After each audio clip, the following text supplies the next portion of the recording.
Let me tell you, jam.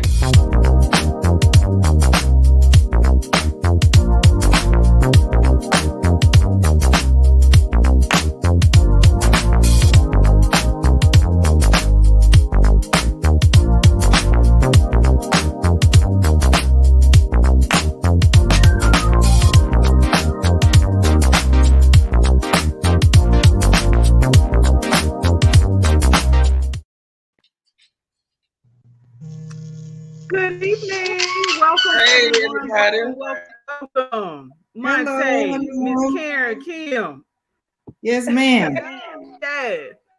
Mic check 1 2 1 2. Welcome everyone to another live episode of Queen B.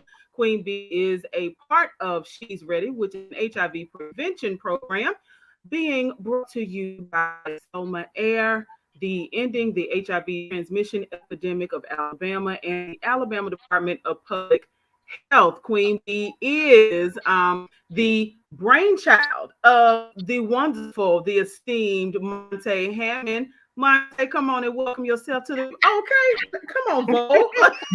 Go ahead. Hey, everybody. That's on and everybody that ain't on that'll come back and watch. Hey to y'all too. Again, thank y'all for coming in and joining us on Queen B. Just a little rundown of what Queen B is. Drawing our story. But, while I was working in the HIV field, I was tasked with a task to create a conference for women or something for women where we could just promote PrEP, talk about HIV, educate. And so I just didn't want to limit the conversation to those things. I wanted to open up to a whole bunch of different things that women may deal with throughout their lives. And so Queen B was birthed out of that.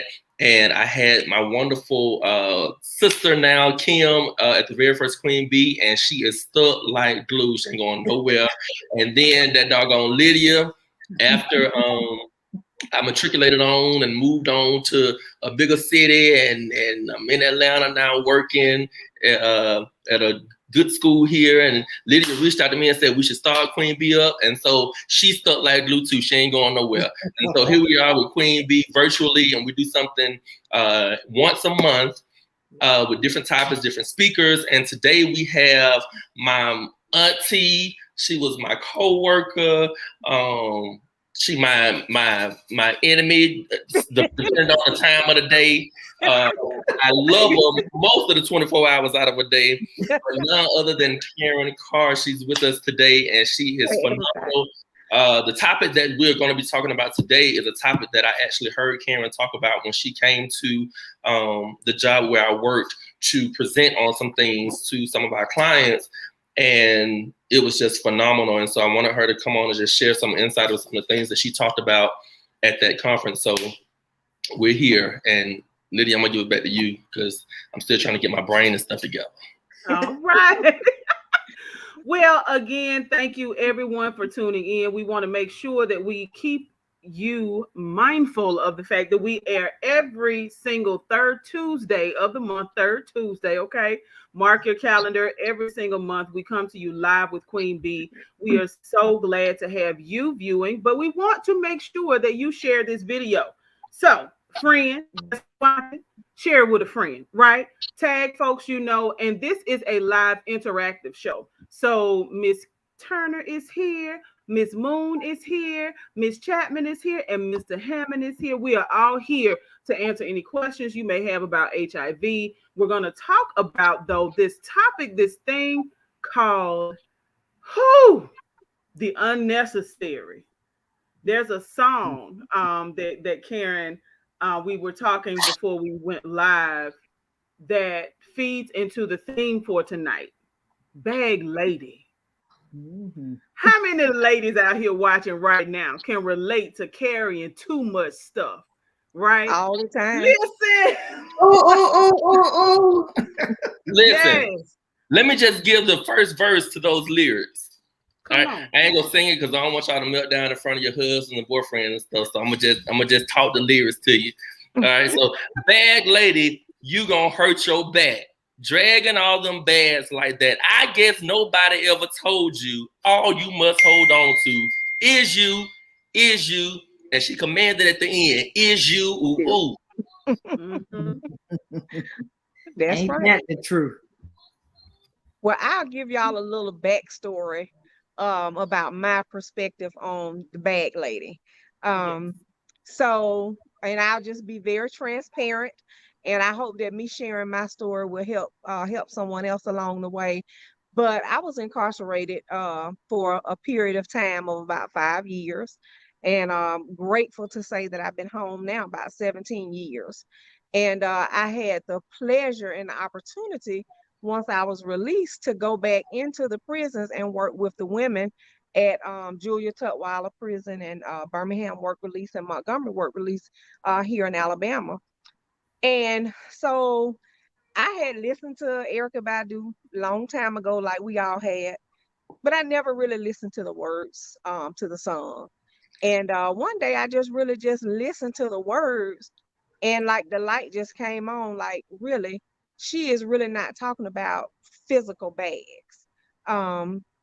She's talking about life bags. Life And bag. so I decided to turn that into a presentation. And I went into the prison, and during my presentation, I held bags. I think I had a backpack and maybe a bag on my arm, but and I named those bags things like guilt and shame and unforgiveness and hurt and pain. And so the thing was to, while you're looking at me as the speaker, you really can't focus on who I am, where I've been, and what I'm trying to do, because all you see is all of these bags, um like I used to love Cheryl Underwood, and Cheryl Underwood used to do her act, and she always carried her purse, and I used to be like, lady, can you put the purse down, because I just want to pay attention to you, and so we, especially as women, we're nurturers. We have a tendency to just take on everything in the family. We tend to take on all of the burdens of our life and some, and so like the song says, so you're gonna hurt your back carrying all them bags like that. And the only thing that you really do need to hold on to is you, because at the end of the day, it's all about you. When we get to the gates, it's only just gonna be just you. A couple of bags that I can, think about that we hold on to. We look at failed relationships and failed marriages and start to question ourselves. What did I do? What was wrong with me? I have 4 kids, and when I had to leave to go turn myself in, I had to make a choice. Do all my children go to one place, or do they have to be split up? And so we decided that them being split up was going to be in the best interest of the children, so that one family wouldn't be burdened with taking them on. That was a really hard decision, but it was a decision that I had to make, and I had to, let it go. And I'll never forget my sister. She told me when I came home, she said, now don't you be trying to make up for lost time. Don't be trying to buy them all these Jordans and all of this different stuff, and I held on to that, and it was just something very powerful. And, I love my kids. We have great relationships now. And I think because they're grown, they understand. But I could very well still just be holding on to all of that hurt and regret. I wish I had done this. I wish I, had done that. And holding on to all those bags, it'll in turn, it'll make us vulnerable to repeating that cycle of getting back into toxic relationships and missing our bus, not the physical bus, but it could be that job opportunity that was for us. It could be that scholarship to go back to school that was for us. It could be that husband that God sent you, but because you got so much baggage, you can't even see him. You can't even see him. Because you carrying all these bags. Right.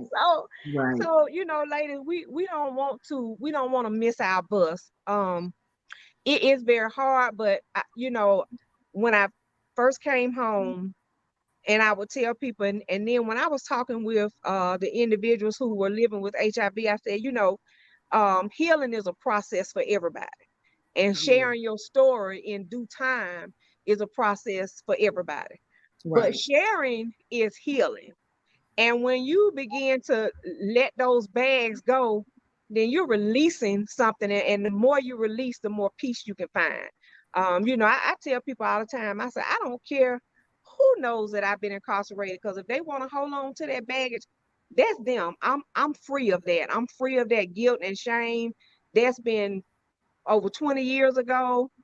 I've ended my sentence. God has been good to me.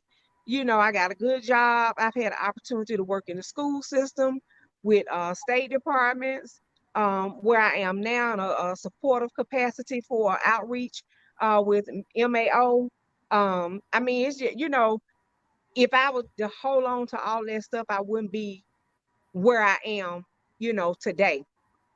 So I'm not gonna take up the whole show, Well, but I It's yours, baby. You supposed to. but it's just, we as women, like I would tell Monte all the time, I'm like, this queen bee is just really, it is just it is a powerful thing. With women, we were talking about sicknesses and earlier, and how, we need support groups, because we'll take care of everybody else in the world and not take care of ourselves. Right. And Right. then we find ourselves back on them bags again, and we want to not let those bags weigh us down. One of the things that she says in the song says, one day all those bags gonna get in your way. And when I look at that, life can slip up on you. You can think you're doing really, really good. You can think that your life is in a good place.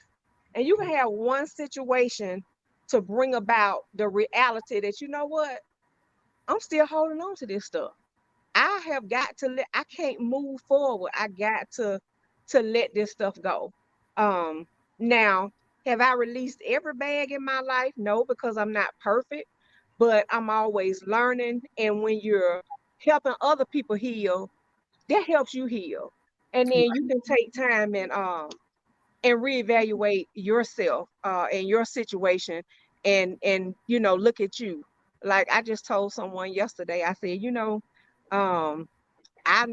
they were talking about a little relationship issue, and I said, I don't ever tell a person what to do with their relationship, because I don't know what I'd do if I find myself, in that situation. But it's a situation where this person holding on to some bags, and the only way they'll be able to move forward is to let those bags go. But I say, in your own time, as you heal and as you progress, you'll get that feeling. No one else can tell you when. It's like grieving. No one can tell you how to grieve for your grandmama. I can't tell you how to grieve for your sister that you lost. It's a process. It's a process that happens in your own time. And nobody can just drop all the bags at once. I said you can't stop lying, cheating, cussing all in one day. Oh, the cussing bad. The cussing bad. That cussing bad. But we gotta take things. You felt that spirit, Monte. Monte said, I got that spirit on me. Yeah, so we have to take things in time and in chunks and prioritize them. What is the bag that is really holding me down right now? Is it someone that I need to forgive? Is it someone that I need to make amends with? Is it just if I really want a good relationship, can I let all this other stuff go? My husband, he notorious for telling me I ain't them other guys used to date. So he'll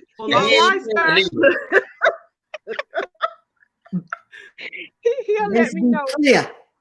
So I have a question. So you gave your story about your incarceration, and so I know the things that work for you don't work for everybody. Right. but they may help somebody with letting go of their baggage. So what are some of the things or some of the steps that you took to let go of some of the baggage that you were carrying during your incarceration and after you got out, when it came to trying to reconnect with your children and all, things like that? So it was a process, and I can remember the very first time that I did a talk in front of people, and I let people know that I had been incarcerated. And it was like that first time, it was like a whole weight, just kind of like, ooh, this wasn't so bad after all. And so I came up with You I ain't had crying, are you? I'm sweating. I think I'm going through the change. That'll do it. Okay, that'll do it. I think I might be having my own little personal summer over here. But I came up with a motto, and it was committed to sharing my life to improve yours. And so I each like it. time I told a story, it got easier and easier. And the interesting thing was, every time I went somewhere and talked, somebody would come up to me and they'd be whispering, be like, oh, my nephew, he's been incarcerated. And like, I'm like, everybody has somebody that's going through stuff. And then I just didn't feel alone anymore. I was like, these people got children that's locked up. They got neighbors that's locked up. Everybody in this room, somebody in this room knows somebody. And I just stopped feeling like I was the only person, because people would come up to me afterwards and share their story, because I had given them, I made it easy. I made it sound easy. And so it just it was a process. But I think too, we hold on to these bags because we don't want somebody else to know what we're going through, because we feel like somebody's gonna judge us. Or and I felt like that. I got so tired of answering that question on applications. I was just like, you know what, if somebody else asked me, I said, if somebody else asked me, have I been incarcerated, I'm just gonna scream. But it was just really, really hard at first, but the more I talked about it, the easier I got. Y'all know I'm having technical difficulties here. But it just became easier. But it's like taking that first step. Yeah. It's really like in Alcoholics Anonymous or Narcotics Anonymous, is acknowledgement. It's key. It's just really taking Admitting is the first step. Admission is the first step. And when you admit it, then it makes it a little bit easier, because then you've accepted it. Right. Accepted a little bit, because still you can be at home and not really accept it. People don't know that. But in the public, you've accepted it and you're talking about it. Then at home, you feel bad about it. Then you go back out again and you're like, okay, but as the time go on, then you feel good about what you're doing, especially when you're making a difference. And those type of things I think are contagious. That's like even sharing, that you're HIV positive. For me, like you, every time I've ever gone to speak, it was always somebody there to come to me after the program and say, I'm HIV positive, but don't nobody know it. I mean, I get a message right now on LinkedIn from a guy, a really, really prestigious guy that people know. And he said to me, I was diagnosed in November of 2020. I really don't know how to deal with this, but can we keep it a secret? Can you help me? But can we keep it a secret? Right. So I think, but long as you keep it a secret, as long as it's gonna be a problem for you, because it's the baggage that you carrying and you trying to carry, and it's a load that's heavy. It's a heavy. It is. Yeah. It is. It's like telling a lie. You got to keep remembering the lie to keep telling the lie. Or you gotta tell another lie to get that lie to confirm that lie, and then another lie to confirm that lie. Before you know it, you can't even keep up with your lies. One of your friends like Monte done called you out on your lie, and now you trying to figure out, how do I get this back right? Exactly. But I truly believe that sharing is healing. But also too, when you find yourself in a situation where you're helping other people through your troubles, it keeps you grounded, and it makes you want to do more. You know what I'm saying? It makes you want to keep going, because I have women now that have far exceeded me and my expectations, that have been incarcerated, that are doing absolutely wonderful things. But I feel good because I know that I took part in some of that mentoring, you know what I'm saying, to get them, you know what I'm saying, to that place. So I think too, when you start sharing and can be accountable, because at the end of the day, it's nothing that I could do to change it. There's nothing that I could do to change it. I had been there, done that. I mean, it was on my record. 20 years later, even though I've had a pardon, you can still see it. So I'm I like, was just okay. gonna say it was that word was for me. It was on my record. It was so, yeah. So I just had to move on. I was like, I can't just let that keep me in bondage. And Right. then, if I'm continuing to go out into the prison, and I'm gonna tell you something, every job that I have had to go back to the prison. So I know that it had to have been part of God's greater plan for me to be a voice for these people and to speak. When I went to the mental health, I used to go back out to the prison. When I went to public health, I went out to the prison. Now I'm at MAO, I go back out to the prison. When I was in the school system, I went out, talked to them. So it's just like, That's your mission. That's your ministry. Mhm. so So yeah. now So I do want to ask a question about the normalizing of this bag carrying, right? Because for a lot of us, whatever those bags are, we become comfortable. Like we make room for the next bag, right? How does mhm. that impact us when it comes to like safer sexual behaviors? What does being a bag lady and being willing to carry the unnecessary, how does that impact us when it comes to our sexual health? So I think, part of that, part of that is generational. It's like, when you look at a family where the grandmother doesn't work, the mother doesn't work, the offspring don't work, that is like, that's their sense of normalcy. you know Mhm. that can be a contributing factor. But two, when you look at, like, when we're holding on to all these bags and all these things, it creates opportunities for us to be vulnerable, and to be vulnerable to stay in or get back into unhealthy relationships. And so what I mean by that is, like, if I can't get past my past and saying, and I feel like, oh, I'm just a convict, or which I hate that word, but, oh, I'm just I just used to be a offender, or all these other things, and nobody else is gonna want me. I create my own vulnerable situation, and then when someone does, whether your preference is same gender or opposite gender. So for me, I would create a situation where a man can just come into my life and be to me however he chooses to be sexually, and which would cause me to not force him to use protection or accept whatever he's willing to give in the relationship. Whether he wants to be with me Monday through Friday, but he hanging out on the weekend, and I don't know what he's doing, and I come back and allow him back into my bed, and I'm unprotected because I feel like, oh, he's gonna be the only person that loves me, and he's all I can get, you know.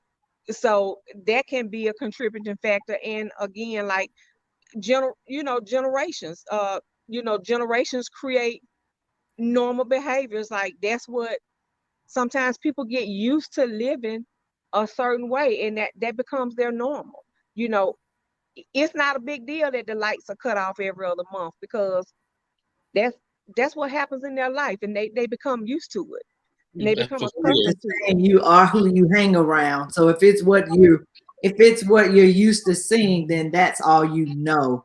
And it goes back to like self-love and self-worth. And some people don't get that. They don't get to be taught, you know, to pay your Right, bills every month, to even go to work.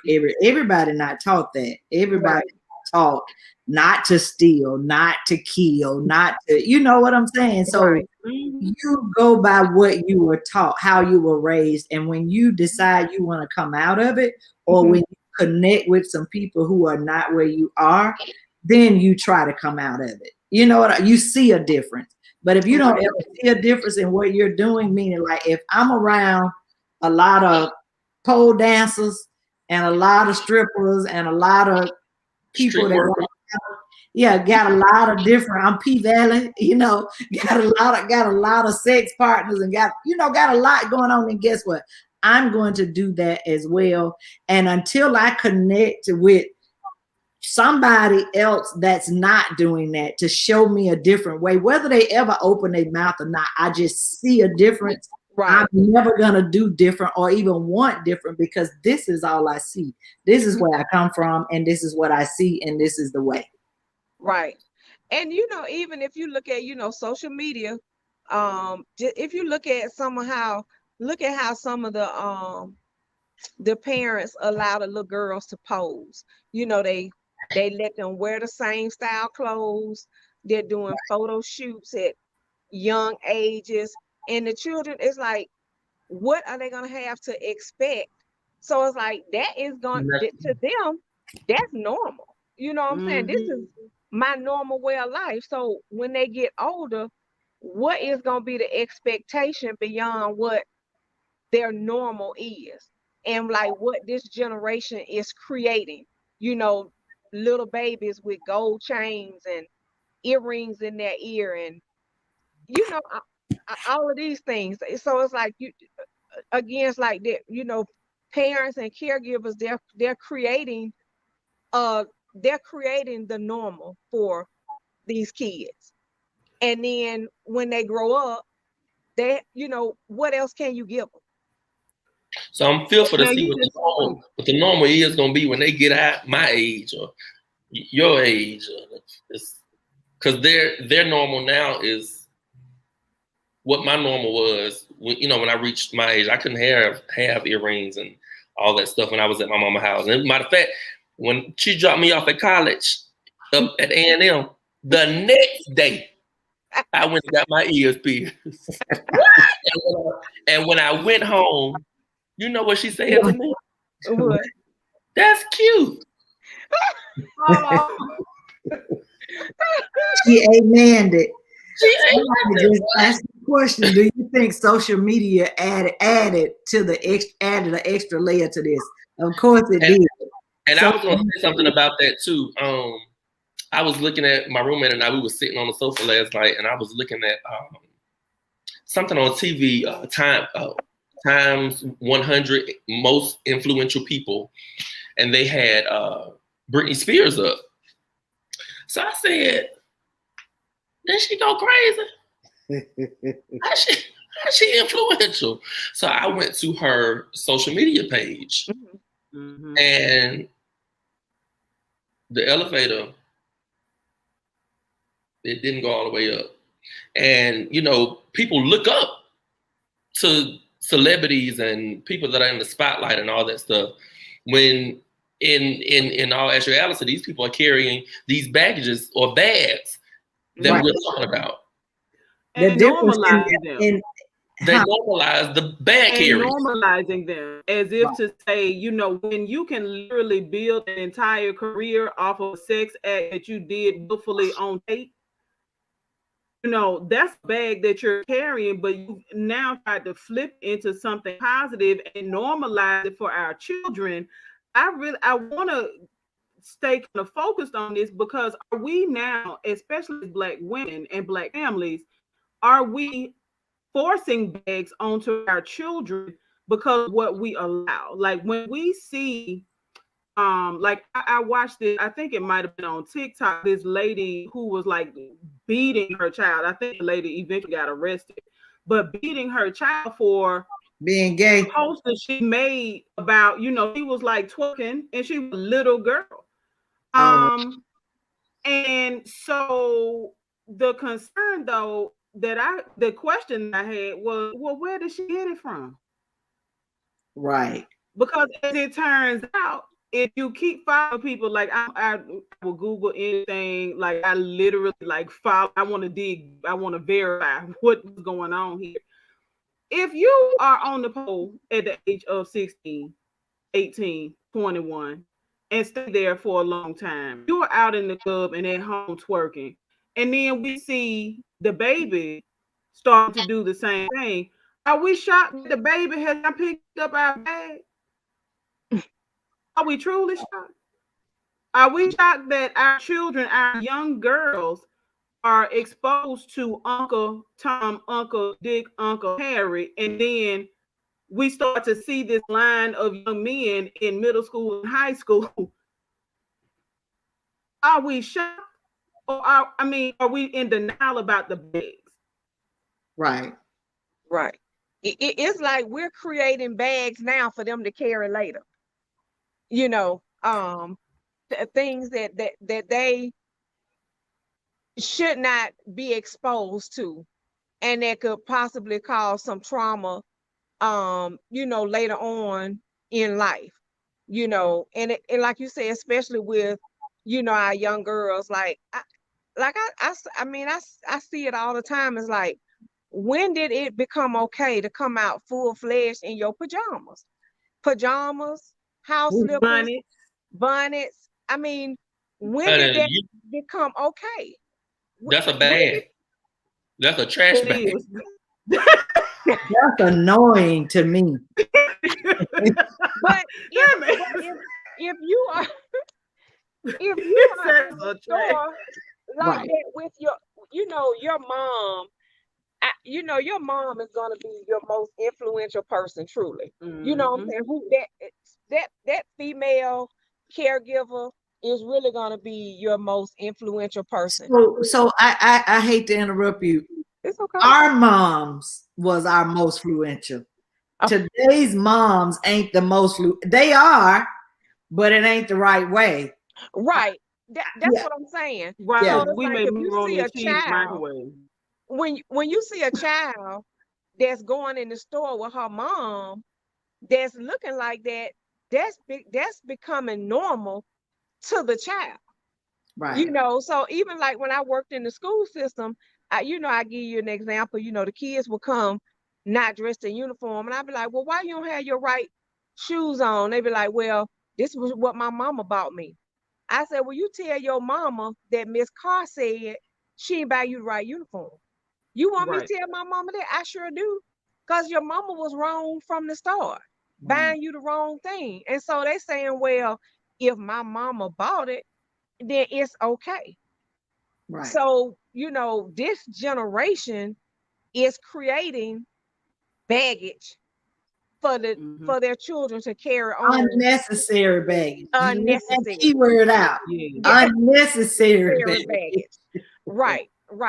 That someone is going to have to, that we're going to hope that someone that could be a role model, could be influential, could turn them over. I was at a college the other day, and I said, if I was a professor, they couldn't come in my class looking like this. The only people that I know that the young generation are listening to is athletes and rappers and singers. They could care less about us. I had a conversation with my son, who's 30. In Georgia, they doing all this drag racing and all of this kind of stuff. And they got arrested, I don't know how many people. Like, maybe, I think it was, I don't know if it was 50 or 75, but it was one of them numbers of people they had arrested. And I remember saying to my son, where they parents at? Because the youngest one was like 12 and 13 out there. Mm-hmm. And he said, out there with them, he said, Mama, think about it. He said, a lot of them people are 19 and they mamas and daddies is just 32, 33, 34. So they out there together. Right. And so it's just a generational thing that I don't really know how to stop it, because in Georgia it's crazy. We got it now where kids can't go to the Lenox Mall. If you 18 or under, after 3 o'clock, you can't be at the mall. You have to be there with an adult. Mm-hmm. Do that need to be that way? Yes. What you say, Monte? They need to be with an adult in the first place. But it shouldn't have to, I agree with you. Yes, it should be that way, but it shouldn't have to be that way. I remember when I used to let my kids go to the mall. I would drop them off with their friends. They go to the movie. They go sit in the food court and eat. I trusted that they were doing what they were supposed to do. I gave them a time. I'd be back at 8. I'd be back at 9, whatever it was. I went back to get them. But that ain't what's happening today. These kids robbing, stealing, shooting. They doing whatever they want to do. I mean, so they But again, I want to challenge us and think about the impact, like you said, that a 32-year-old parent who has their 12-year-old or their 15-year-old out at a drag race, how negatively that whatever their choices may be, but how negatively their children can be impacted, and the amount of bags that we are equipping our children with, which could really include poor sexual habits, right? Because if they are really, it does consistently include, which is hence why there's so many young people with HIV 13 to 24, because right, they ain't got nobody to sit them down and tell them anything different. And then when a Kim and a Monte come in their life and try to tell them different, you might get one out the bunch, which to me, if I get one, I've done my job, but it's so many more that need to be reached. But that's why, because that's why HIV is so prevalent in 13 to 24-year-olds, because they out here just doing it. And the parents don't want to talk about it. No. The Yeah, parents Karen don't and I talk have about it. been Karen and I have been together on several events where it's a struggle to get a parent to let their child, take an HIV test. Right. So, but Karen, I didn't mean to cut you off.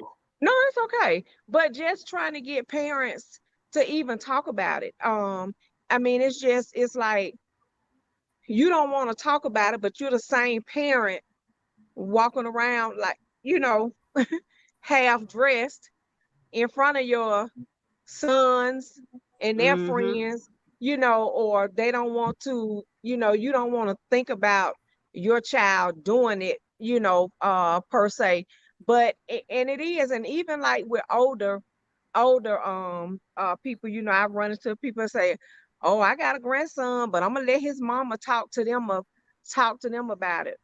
Why? You talk to them about it, because 9 times out of 10, the mama probably not gonna talk to them about it. So Right. I do think, a lot of what we're talking about, it goes back to, generational issues, and just is like An old bag. yeah, and a sign of the times, and then too, you have these young parents who are in these toxic relationships, and they're carrying all these bags, but they carry this Facebook social media persona that everything is okay, and so we have so many programs that do things for the kids, but we got to create programs that intertwine the kids and the parents together. absolutely. We got to create programs and things that bring kids and parents together, and not just a mama daddy, a daughter daddy dance. Things Right. that are engaging, where parents can talk to the kids. It's something that I've been struggling and trying to get going for a long time, but it just that's one of my biggest issues, is how can I get parents in the room with their youth to talk about this ever-present issue. Well, a part of what I think that we have to consider is that if we have, especially younger parents, and or even older parents who don't know the information themselves, right? Most of us want to be the perceived expert.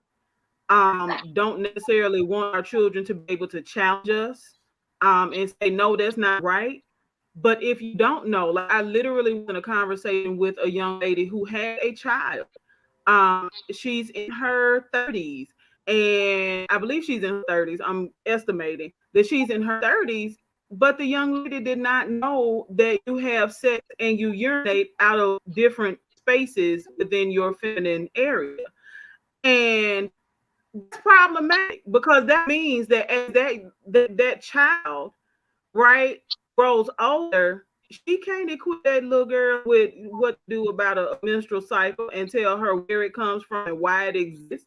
Because if you don't realize you don't pee, have sex in the same out the same hole, Right. but that's where organizations like Selma or like MAO, that's where we become even more relevant, I think, in offering parents the opportunity. I can't tell you how many times over the years, I started with Self Air in like 2013.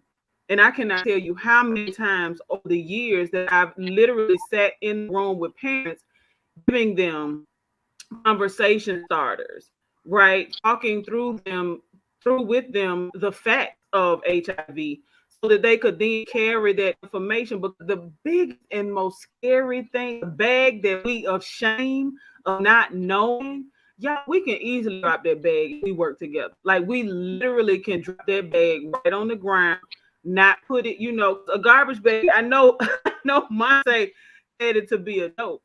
There's a difference in how we handle like a garbage bag versus a book bag, right? Because Right. if it's a book bag, it frees up your hands. You're still able to run and catch the bus. That opportunity is not going to pass you by. But Right. garbage bag, like shame, I don't know the information, so I can't share it with my baby. We can drop that one today. And I challenge the parents who are watching now. Look, share this video if you are a parent or you have a parent in your life who needs to see this. This is your opportunity to step out and drop that bag. It's unnecessary baggage. We can help you learn the facts about HIV, learn about the feminine anatomy, the masculine anatomy, and let's talk about these things and make it real. Let's put the information where the ghost can get it. We don't have to talk about, well, we do need to talk about the difference between the labia and the vulva and all of these parts.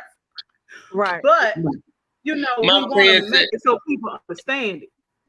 My friend said you're offering some fish and alcohol, they'll come.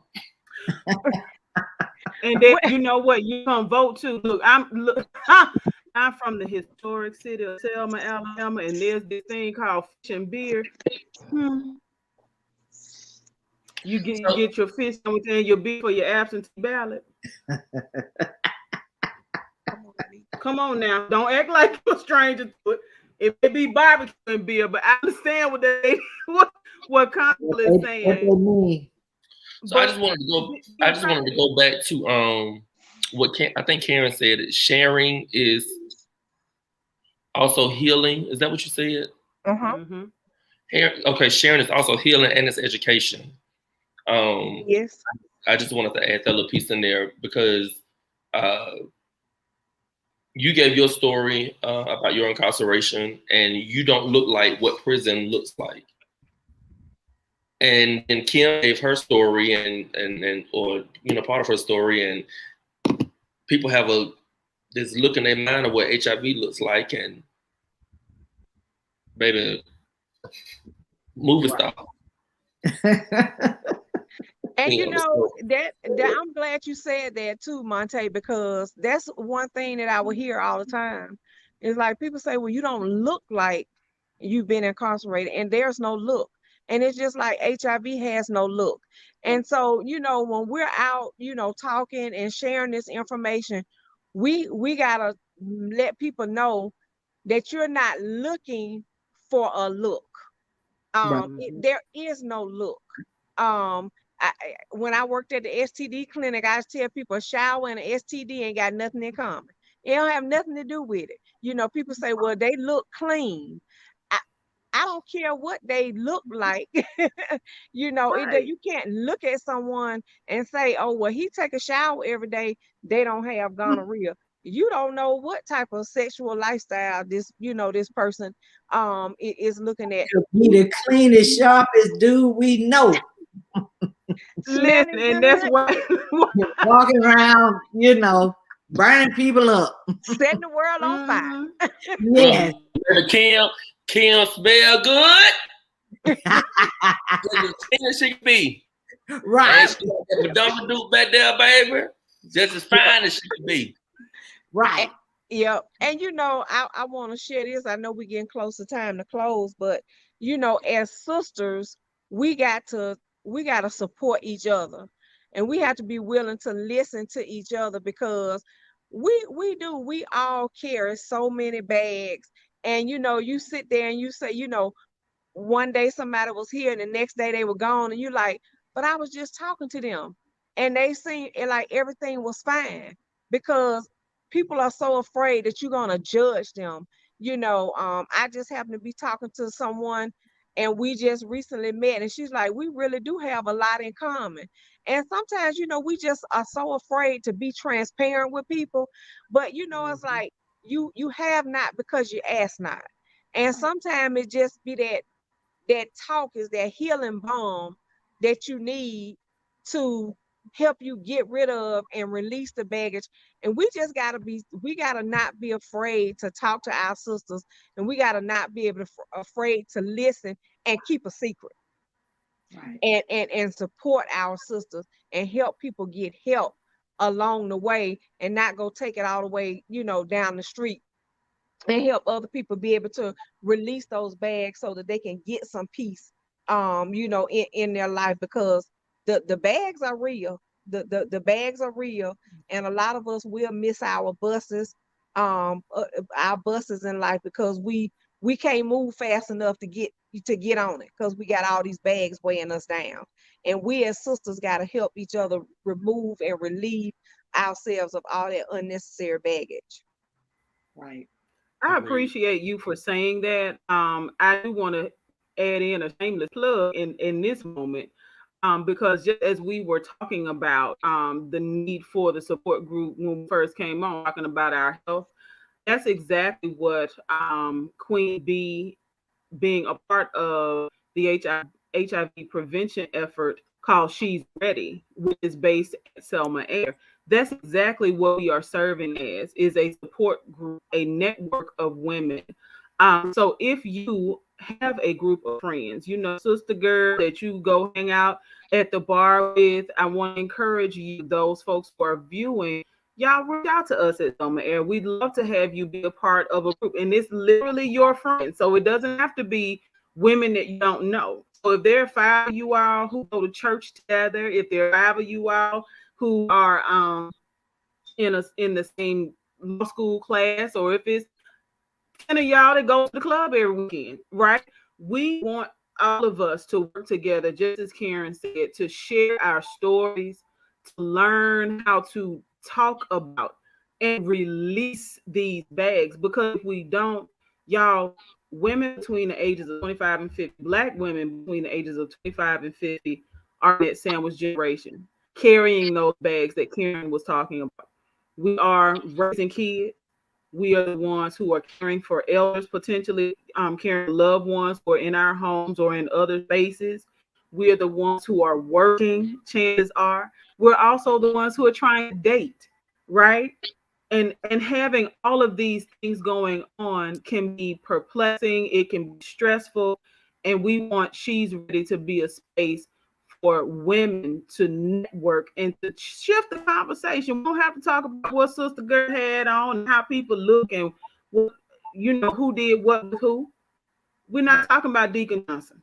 We're talking about how we can, as sisters, wrap our arms around each other and support each other. So I do want to again encourage y'all, log on to selmaair.org/She's Ready, and you can hit us up and become a part of this. Queen B will actually feed into the monthly event, will feed into a huge annual event. So we want all of these networks of women to come together. Monte, look.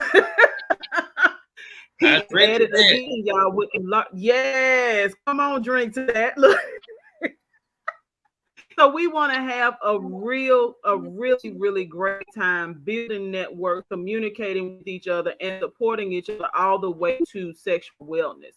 So I do. That's my shameless plug, my commercial for She's Ready. Look.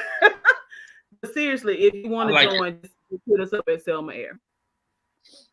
I like it. And again, I want to say thanks, and I'm just looking at my comments in my phone. But thanks to Karen for coming on and doing what you do. Even I think everybody's having a little down, not a down day, but a kind of drifty day. But I thank you for pressing your way through, even in the midst of your change. I see you fan, my sister, fan on. And then Tim, who's been under the weather, but she got on top of it today. Exactly. And we appreciate you for pressing your way. And we're gonna see you next month. Yes.